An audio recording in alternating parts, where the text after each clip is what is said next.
this computer.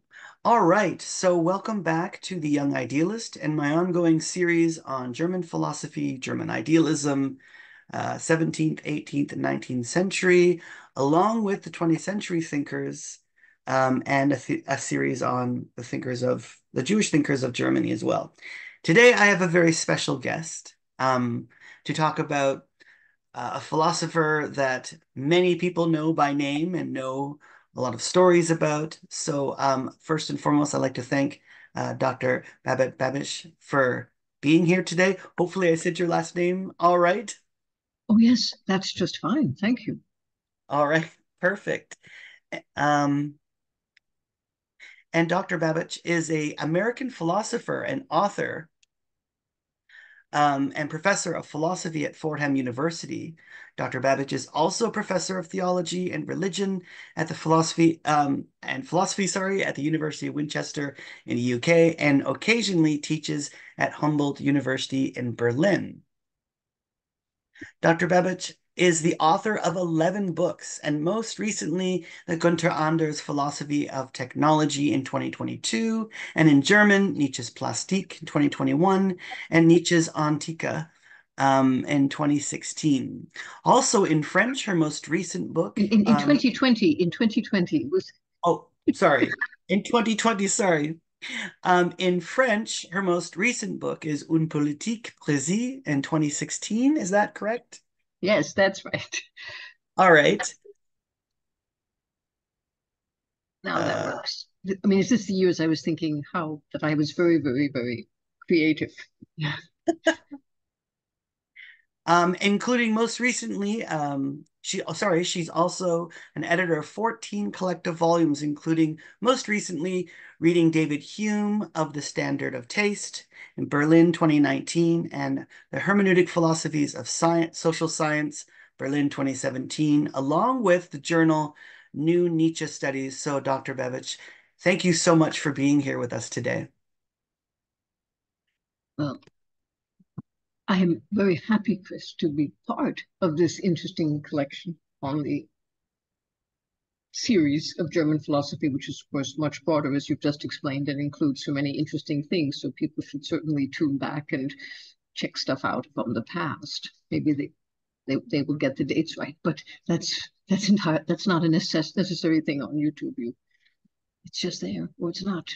That's the beauty of it. No dates. When we eliminate Yes. the dates always worry me because I'm a teacher. So it's very bad. It might be useful not to have so much of the discussion about the dates, but in any case, but of course that was Nietzsche's preoccupation as well, as it turns out. Indeed, indeed. So, again, I want to thank you so much for being here. And I was wondering if you could possibly begin by telling us who Friedrich Nietzsche was and why we, as contemporary thinkers, students, and scholars, should return to Nietzsche's philosophical thought today. Well, that's a that's a challenging question because it either goes without saying or it's something that calls for more of an answer than one would want. Nietzsche was a 19th century thinker, uh, probably pretty characteristically 19th century, who more than many of his contemporaries seems to be relevant to our concerns, 20th century, 21st century today. And the usual answer for that would be that because his concerns were really ahead of his time, that is to say, that's the concern with the dates one more time, that he was untimely. And I think that the reason that we should return is not because was already where we are, but rather because he's been misunderstood by philosophers and he's been misunderstood in the popular cultural sphere. So that means that the failure that we had to understand him actually means that his thought, in many ways, remains to be discovered. So maybe we can find something if we go back to him that we missed since we didn't get it the first time around. Well, thank you for that. That was a wonderful introduction to who Nietzsche was and why we should read him. I was also wondering, part of this channel is also delving into the thinkers' lives. If you could possibly maybe briefly outline Nietzsche's life. It doesn't have to be super exhaustive, but just maybe some of the main points that, if that's all right. Oh, it violates Heidegger, who says that you're only supposed to follow Aristotle. I think he was born, he worked, and he died. But Nietzsche gets more attention for his life in some cases than what he wrote. He was born in 1924 in a very small town of Röcken in Thuringia, Germany, which is an enclave of Lower Saxony. He lost his father, who was a Lutheran pastor, at the age of 5, followed by the loss of his younger brother shortly thereafter, which means he began his life in trauma, and he grew up in the care of his mother, his aunt, and his sister, which means, of course, that he was doted on by the ladies in his family. He was spoiled. He was gifted in many ways. He knew the Bible backwards and forwards. They called him the little pastor when he was young. And he was lucky enough to get a scholarship to the premier boarding school, Schulpforta, where he excelled in classics and literature, but was, and I think this is a sign of genius, by no means a straight A student. He went to university, first to Bonn, then to Leipzig, and he studied literature and classical philology, or classics, which is what we call it in English, classical philology, working with Friedrich Nietzsche, who was the most powerful classicist of his day. And that means, talk about being spoiled, that Nietzsche had a very important teacher. And this often makes all the difference in an academic life, and Nietzsche was no exception. So in terms of his scholarly achievement, which he certainly had, it's not as if his teacher did all the heavy lifting for him. His teacher just got him a job. He tracked down the sources of Diogenes Laertius's lives of the famous philosophers and wrote an important text on quantitifying wisdom. That's the basis of Greek metric and underlies the pronunciation. It's really Nietzsche's. Nietzsche taught us how to pronounce Greek, which is something most people don't know.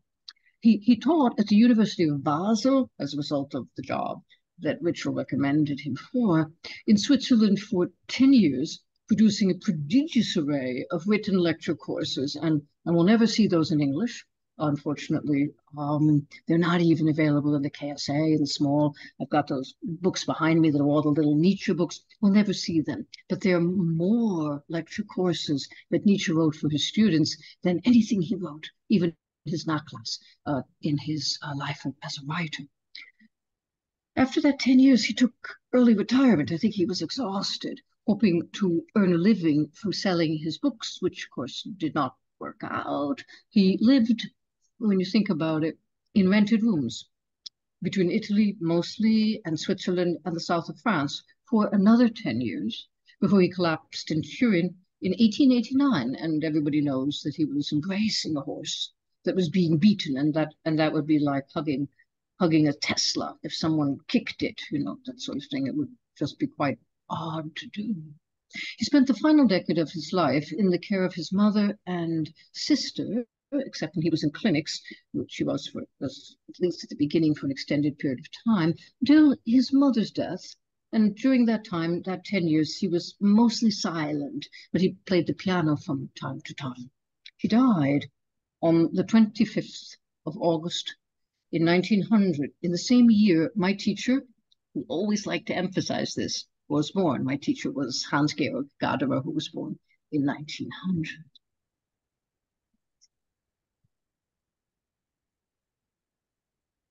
Fantastic. Thank you for that. And it's funny because I have another friend of mine who's a professor that was a student at McMaster in Canada, where Gadamer actually taught as well too. So I've heard many fine stories about Gadamer and his students. So thank you for that. Um, in your opinion, thinking about Nietzsche's very rich and philosophical oeuvre and his work, who would you say are Nietzsche's philosophical influences? The difficult question. Maybe one should name the pre-Platonic philosophers.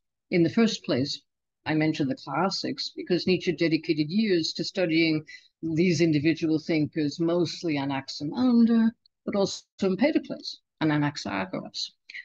Among direct, sort of semi-contemporary influences going back to the beginning of the 19th century, I go against the grain because I would name Kant first and foremost, then Schopenhauer, who was himself influenced by Kant. Nietzsche begins his first book on tragedy, where he mentions Kant and Schopenhauer, with a focus on Socrates, Plato, and Aristotle. Some scholars, and I've explored this question myself, argue for the influence of Marx. And Nietzsche certainly criticized the typical values of focus on material resources and profit, but it might be best to emphasize, and that complicates the reference to Marx, that Nietzsche was no Hegelian, kind of didn't like Hegel at all, and he blames him for a surprisingly great deal. So those would be his influences, I think.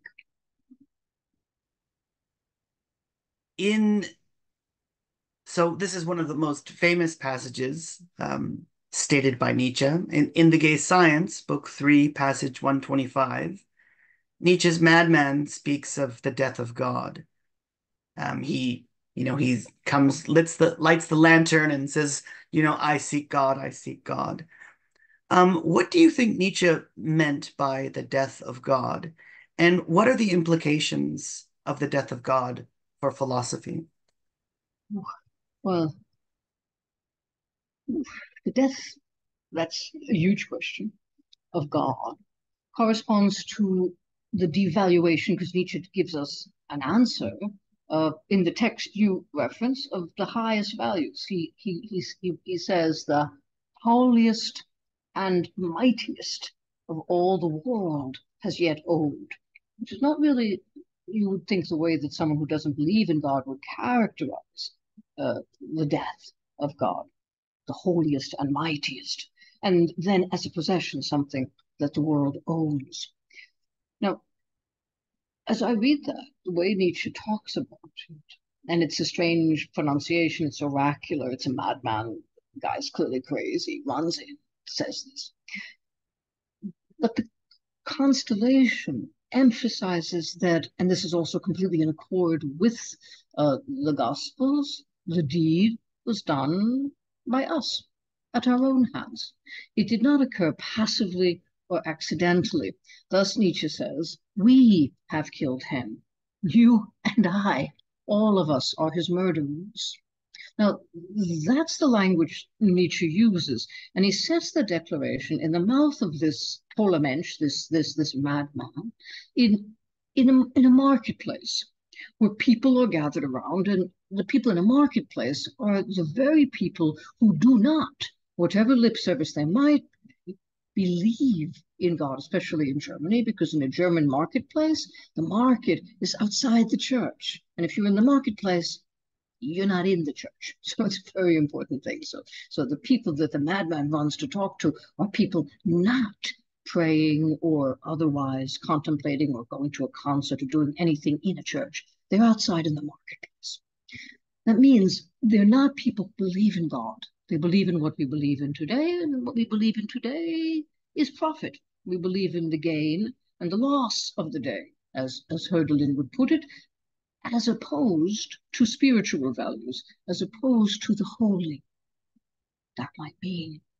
And for philosophy, especially in Nietzsche's day, but also in our own day, but Nietzsche specifies this means that the highest values have devalued themselves because it's God. So if this happens, clearly this is not something that can be stopped. The highest values have devalued themselves. Now, this is also sometimes called nihilism. Thus, Nietzsche points to the loss of horizon. What's up? What's down? Traditionally, that would refer to God and his heaven. But in the absence of God, it seems that worse than the words of Paul Feyerabend's book on philosophy of science, anything goes, which is merely an anarchist theory of knowledge, but which, as a theory of knowledge, remains committed to the possibility of scientific progress and scientific advance. For Nietzsche, after the death of God, we find ourselves, this isn't a matter of being against method, unable to will, unable to make decisions, afflicted by a kind of cultural anhedonia, a catatonia. This is subtle, and it would take more time than we have right now to illustrate. Nietzsche invokes the Nizari Ismaili, the assassin's motto, whom Nietzsche names the invincible order of assassins. That order he calls them of free spirits par excellence. And he says, and it's a really compact sentence, almost impossible to read, because he points out that the lowest ranks, the foot soldiers, followed a rule of obedience, the like of which no order of monk ever attained, and obtained in some way, in that coherence and cohesion, a hint concerning the watchword reserved for the highest ranks alone, as their secretum. Nothing is true, everything is permitted. And that's at the end of the genealogy of morals. Now, he's talking about the assassins and he's talking about the Crusades, but the distinction between esoteric and exoteric is key. That is to say, the insiders and the outsiders, those at the highest ranks and those who are at the lowest ranks.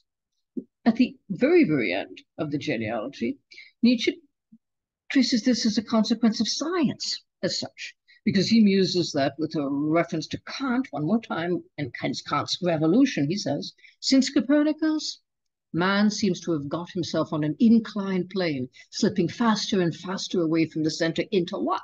Into nothingness and a penetrating sense of his own nothingness. And that's ultimate nihilism, because what science does is it persuades you of your own unimportance. You're just somewhere left-hand corner of the universe, and a minor planet following a very, very minor star. Because his emphasis is exactly that, science has at present the object of dissuading the human being from his former respect for himself. Now, this is the hide of humanistic hubris. That means, of course, it's transhumanism. And because Nietzsche's criticizing this, Nietzsche's very complicated, he also emphasizes that it's a result, it's a consequence of the first critique, which is the paralogisms of the first critique, counts of victory over the dogmatic concepts of theology. I'm quoting God, soul, freedom, immortality. And that's the death of God. It's funny, when I think of, thank you very much for that answer. It was brilliant and very, very passionate and um, animated and I can see the passion in your eyes when you speak about Nietzsche, which is lovely. Every time I think of the Copernican revolution and Kant's Critique of Pure Reason, I think of the relation it has with Frankenstein, Shelley's text, and this idea of creating something new, right? The removal of God from the center of the cosmos and humanity, this rational animal, now at the center with the new axioms of the transcendental. So the next question I'm asking is because the first the first text that most young people read before going into a philosophy program, I find the used bookstores always have Nietzsche and they have tons of Heidegger, and you have, early student life people reading Nietzsche and the will to power, and these concepts come up, and they're very often misread and misunderstood. And so this question is trying to, what I'm about to ask you is, trying to find an answer, or trying to get, maybe a kind of a hermeneutical understanding of it. So my question to you is, the will to power is one of Nietzsche's most popular concepts, and it's also one of the most contested concepts in Nietzsche scholarship. Many Nietzsche scholars that I've read, from Krell to Kaufman to um, Heidegger, Deleuze have many different ideas about this. It seems like everyone has their own reading of it, and I wanted to ask you, what did Nietzsche mean by the will to power, and how would you explain it in your own scholarship? Well, I'm a professional Nietzschean, and because you know, I also edit New Nietzsche Studies. I have to tell people who submit things that they can't quote it because he never wrote it. So that's that's the kind of consequence of professionalism. You have to be exigent, and then the same thing will be true for the Nietzsche student in Germany. Nietzsche never wrote the book. So, but the idea, though, the will to power, it does sound like a doctrine, as you say, that would be expressed in a book, and there is a book. Kaufman and Hollingdale translated it together, The Will to Power, capital W, capital P. Now, when one says that he never wrote such a book, he did write all of the words in the book. It's just that the order is kind of any way the editors wanted it to be. And it's also the case, I think, that people like the concept. So many philosophers, you've mentioned some of them, Heidegger, particularly because Heidegger dedicates a great deal of his lecture courses on Nietzsche to talking about it's the Nazi epoch, after all, to talking about Nietzsche's and the will to power and Nietzsche's concept of power and art and so on. And in addition, and this is more problematic these days, a number of political expropriations of Nietzsche's thought, especially on the far right, do take their point of departure from the conviction that Nietzsche has such a concept, and that it's very clear what that concept is all about. And that's, of course, where it's not clear, at least to me, it's not at all clear. Because I think if you read him and you read his published works, which professional Nietzscheans want you to do, and Nietzsche wanted you to do. Nietzsche said you have to read my books. He was very dedicated to that notion. And in those published statements, he makes it clear that he doesn't mean by will to power what most people would like him to mean.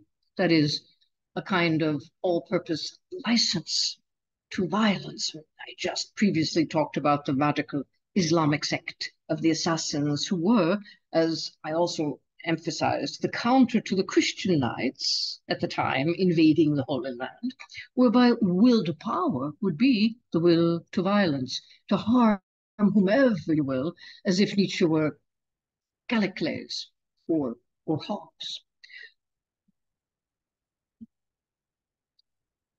Popular readings then of the will to power are going to look typically for pop notions of power and might. This would be like men's rights groups. They could have Nietzsche as their mascot. But Nietzsche was actually talking about very clearly and at great length about centers of force, because he was focused on the universe as a whole when he speaks of the world as will to power, because the world in German is Weltall, and which is talking about that all of the world, the whole of the world, that's the cosmos. So he means the universe. It's a cosmological claim. The universe is will to power. So it's a very broad claim. He does mean to speak about the will to power, but he means more by it than we want to think when we think it's kind of an excuse to kick people in the street or behave badly. This Nietzsche's claim, one more time, is an argument contra Kant, who had made an argument for law in the universe based on appearances. It's very important. How else are you going to do it? It's Kant who gives us that word of the phenomenon and the noumenon. And of course, using the phenomenon is going to be the basis for law-like argument that one can make, because, as Kant emphasizes, you got no chance to get to the noumenon. So Kant argues that the sheer sight of the Milky Way in the heavens is really going to inspire you. But Kant is more than that, not just the moral observation. Kant, as a young man, wrote his dissertation on fire. And he wrote his Universal Natural History and Theory of the Heavens on the constitution and mechanical origin of the universe which happens to be the theory that we still follow today. It carries the name of the Kant-Laplace nebular hypothesis, which Kant devised 50 years before Laplace concerning the solar genesis of the solar system, planets spun out of stars. And it gives a whole different way of understanding Nietzsche's notion of having chaos in you so that you can give birth to a dancing star. Nietzsche references Kant by name, and he cites the name of the text I just cited by name in early lectures on the ancient Greeks that he gives in Bayreuth. So I referred already a bit to this to speak about the death of God, and Nietzsche invokes the will to power in the gay science to argue that the total character of the world is chaos to all eternity. Again, contra Kant, that each happening draws its last consequences with utter necessity and yet without law. So he can say, and this is the famous Laplace quote that everybody quotes, the world is will to power and nothing besides. And I always try to emphasize that we have to start thinking what that means, and nothing besides. The German is und nichts außerdem. For us, we imagine he has to have been talking about social or political expressions of power. But Nietzsche thinks that we are confusing our own metaphors. He thinks that we are following what he calls the democratic instincts of the modern soul. And I quote from Beyond Good and Evil, everywhere, he's quoting, he's putting this in everybody's mouth, everywhere equality before the law. Nature in this matter is no different from us and no better off than us. So the big equivocation is the equivocation of law. Some people say science, laws of nature. And Nietzsche's there saying exactly what is a law? Where do you get laws and how do you know they're in nature? And then the rest of us can think, and how do we know? And that's Nietzsche's point, that the universe, say, at some unimaginable distance from just where we are, maybe just a little over to the other corner of the universe, follows the same laws. Maybe here is a singularity, maybe not. So Nietzsche argues simply that it's possible to conceive a nature characterized by what he calls a necessary and calculable course, but not, he says, because laws prevail in it, but because laws are absolutely lacking and every power draws its ultimate consequences every moment. So it's a kind of point of quanta. He's wrote a lot to Ernst Mach. He sent Ernst Mach all of his papers. I think Ernst Mach had no idea what to do with them, but he did do that. So he's talking about the universe. He's arguing that there are, and I quote, no laws in nature, but only necessities. And then he says, there's nobody who commands, nobody who obeys, nobody who trespasses. It's a very, very interesting way to look at the nature of the universe, metaphysically, cosmologically.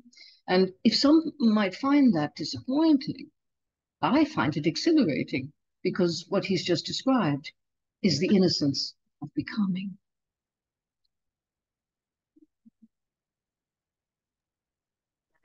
Innocence that you bring up is reminiscent of the three spirits in Zarathustra, of the camel that burdens, the lion that is angered and can never will, and then finally the child, right? The child that can ask questions, that can create.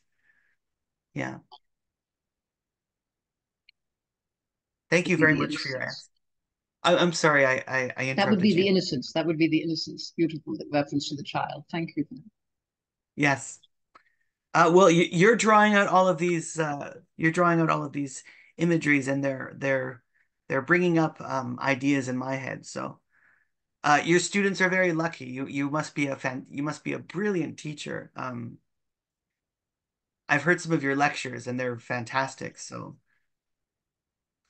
um, one other question. Well, I have a couple more questions, but what is Nietzsche's eternal recurrence, and why do you think Nietzsche employed it in his writing, or what was the purpose of it?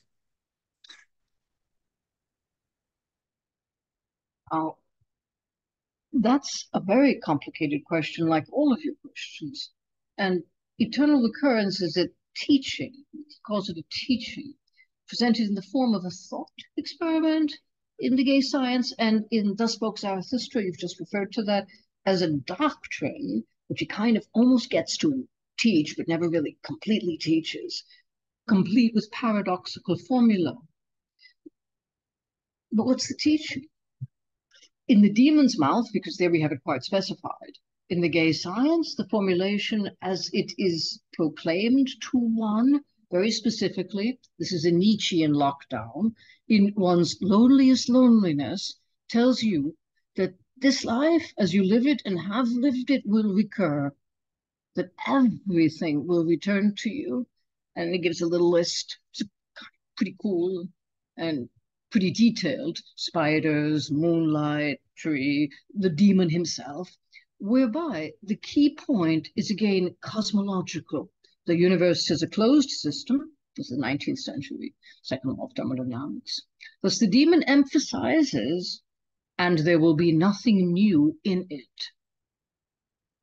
So one of the key reasons for this is amor fati, the love of fate or the love of destiny, together with Nietzsche's recognition, as he also writes about this in Ecce Homo, that everything is necessary, that nothing is dispensable.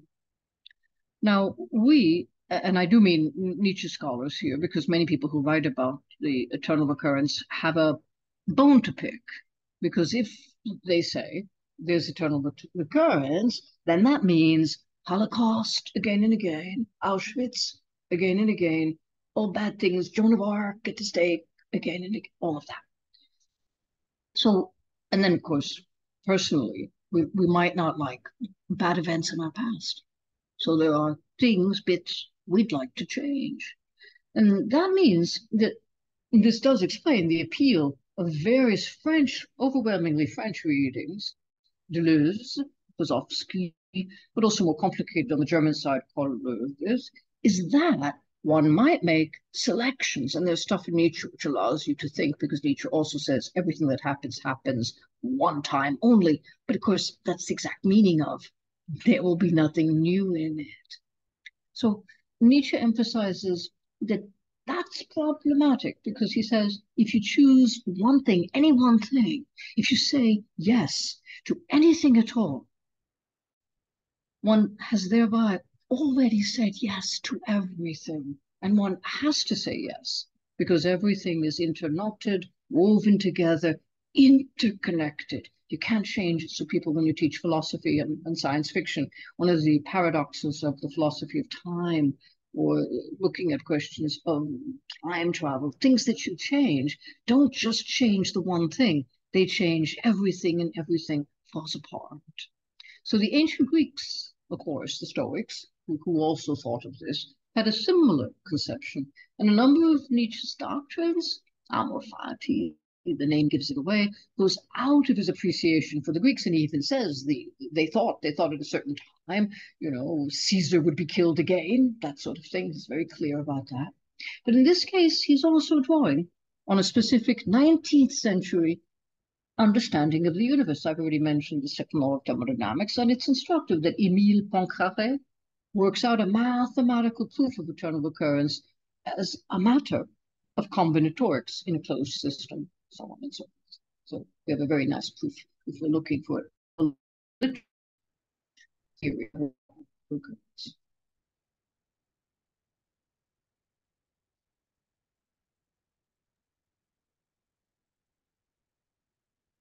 In terms of the eternal recurrence, is there a psychological fact that we can hold on to it as readers, in the sense that you mentioned, even for us, even the bad things, that these things that happen to us, the spider webs, the moon at night, we, by saying yes to them, we, in a sense, affirm those moments. So those moments of our lives, they're ours, even the bad moments and the good ones. They're ours. We did that. It's the roll of the die here, in the sense that we accept it. We accept that role. Even we can never change it, but we accept the two twos as opposed to two sixes, and we just go day to day life. Sorry. That's absolutely right. And that's why in the gay science, it's a test of how you are to yourself. Because the whole point is that you can find that absolutely awful because you've lost your redemption, your heaven, where things might be better, your next life, if you're a Buddhist and you're hoping to be reborn. Uh, uh, so you can, as he says, curse the demon. And he's just really a test. It's a test of how you respond. If you curse the demon, you're in one place psychologically. If you, he says, if you, however, have this possibility of being well disposed to yourself, of loving yourself enough, then he says you might be able to embrace the demon as a god. And that would be what you've just said, where you're able to say, this is mine. And it's very, very difficult to do that.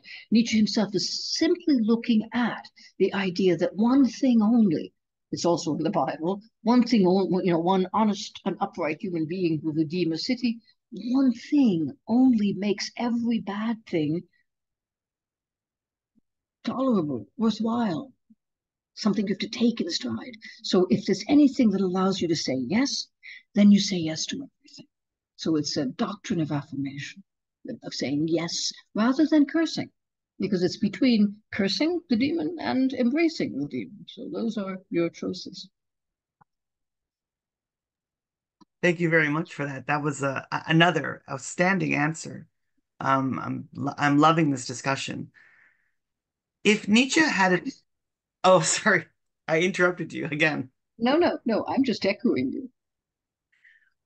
If if Nietzsche, I mean, this is another, in your opinion, I guess, a hypothetical. Um, All of it is my opinion. yes, but it's an important opinion. If Nietzsche had finished his final philosophical project, the Transvaluation of All Values, which I think involves the Twilight of the Idols and I think maybe portions of the Antichrist. I could be wrong. Um, what would the transvaluation of values look like philosophically? I mean, it's very hypothetical, but Well, now, that's Dan Conway's and a couple of other people have that hypothesis that would be that. Um, these are all unfinished projects, and so one doesn't really know. And we're mostly interested in not in reading all the. I said there's this gigantic more work in the lecture courses. Um, than anything we have in the published works. And so we're not interested in reading those. We're interested in what he didn't write. But I'd like to try to answer that because it's a very important thing because it involves this language of transvaluation. And the way to answer it, I think, or to begin to answer, at least one answer, is to go back to what can seem simpler when it comes to Nietzsche on values and revaluation, as I think we have all we can do to try to understand what Nietzsche names the slave revolt, as the slave revolt was a transvaluation of values that succeeded. So everyone's value scheme, that means everyone, including the value scheme of the Roman Empire, the nobles, were, as value schemes, successfully revalued. So the slave revolt, the slave revaluation of values, upended the nobles, and as a result, the nobles became slaves, and the slaves became good, and that's what has been the case and has endured in Rome to the current day. So Nietzsche explains that in On the Genealogy of Morals. And I think most of us who read Nietzsche on the slave revolt in values fail to understand the slavely moraline revaluation of noble values. Certainly, and he's great, Max Scheler gets this completely wrong in his very influential Ressentiment. He doesn't get it wrong. He simply says this is the best idea since sliced bread, but we don't want to have any critical comments about the Judeo-Christian tradition. We'll bracket that. But of course, if you bracket that, everything that Nietzsche's saying falls apart. So it's completely wrong. nonetheless very influential, and Max Scheler's ressentiment is more influential as a result than what Nietzsche means by ressentiment. So if one wants to talk about the transvaluation of values, one is brought to the point that Nietzsche makes, because never mind about Max Scheler, Nietzsche thinks that if you are capable of revaluing values, there's also a Kantian point. If it can be done, then it's possible. So the issue is how to do it again. And so the idea, that's why Nietzsche comes up with this idea of a transvaluation of values, would be to take its point of departure from the slavely moral line revaluation. That's the evaluation to revalue. You would have to revalue what we call good today. You'd have to revalue what we call bad or evil today, because we don't really call it bad any longer. We just call it evil because that's the formerly noble transposed to our own standards. Now, that's challenging because Nietzsche also tells us that the slave revolt in values establishes culture. And he says it makes human history. And I think that means humanity interesting for the first time. So what happens if one revalues these already revalued slavish values? So they're no longer the values of slaves, but they're now the values of everybody. No more masters, no more nobles. Everyone is on the same page.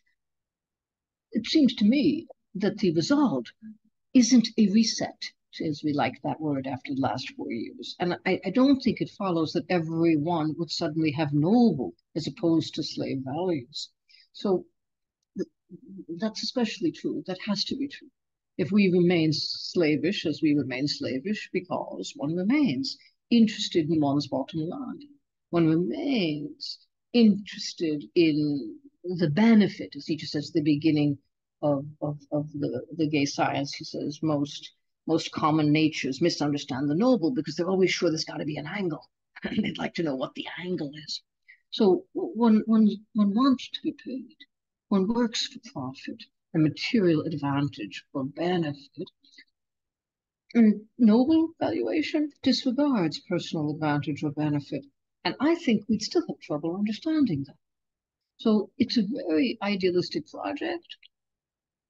And it might be that a transvaluation of values, as you suggest, would have a different title. The one that was already mentioned. The German is Die Unschuld des Werdens. That's the innocence of becoming. Thank you for that question. Fantastic. Thank you so much for all of that. One other question, if you don't mind, Not at because all. you brought up ressentiment, and this is also another a very complex concept that many different students and I guess scholars have a different conception of what Nietzsche means by ressentiment, or did Nietzsche have a ressentiment towards Paul as he's writing against Paul with his venomous pen in the Antichrist? So maybe lastly, what is this concept of ressentiment in Nietzsche's writings? Very difficult. It's extremely difficult. Nietzsche specifies it. We describe it as meaning a kind of issue that we can't get over, being bonnet about something, Nietzsche contra Paul, for example. But Nietzsche is very specific in the genealogy of morals. He thinks that you have a nature that is denied a reaction. And there, Max Scheler agrees, you're impotent. You don't have power. You don't have the capacity to discharge an injury. And the trouble with that is that because of that, psychologically, you think about it and you feel the injury again and again and again. There's a reason it's in French.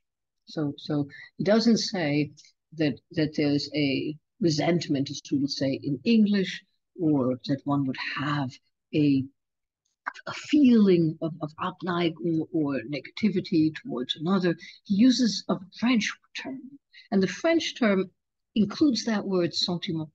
It includes feeling. And Nietzsche's emphasis is that this is all about what he calls pathos, feeling, capacity to feel the way you're affected, how something strikes you, how you're disposed towards anything, which is why the focus on the innocence of becoming would be important. We like to blame. So blame happens when we're not able to discharge some injury that we feel we've suffered. At that point, we begin to blame that person. We think about it. We talk to our friends about it. Can you believe they treated me this way? We can think about it for years. It can occupy our mind for years. And each time we feel the same insult, we feel the same injury again and again. So this obviously becomes very creative. There's a lot you can do with this. You can keep a psychoanalyst, obviously, in business for a very long time with something like that. But the difference for Nietzsche is that and here he goes back to Goethe, is that if you have power, if you are happy, as the French say, in your plate, in your assiette, if you are happily balanced, you will not do anything because you will already have discharged the feeling. So you will have somebody knocks into you, you knock them back. That's the end of that. Well, you can't knock them back in real life because, they'll probably arrest you and so on and so forth. So you find yourself injured. But if in a child's sandbox, you have two kids and one kid shoves the other and the other kid shoves back, those kids are playing happily together a few minutes after that. If there's no chance of shoving back, the kid who's shoved, who can't retaliate, who can't respond, can only seethe in the injury.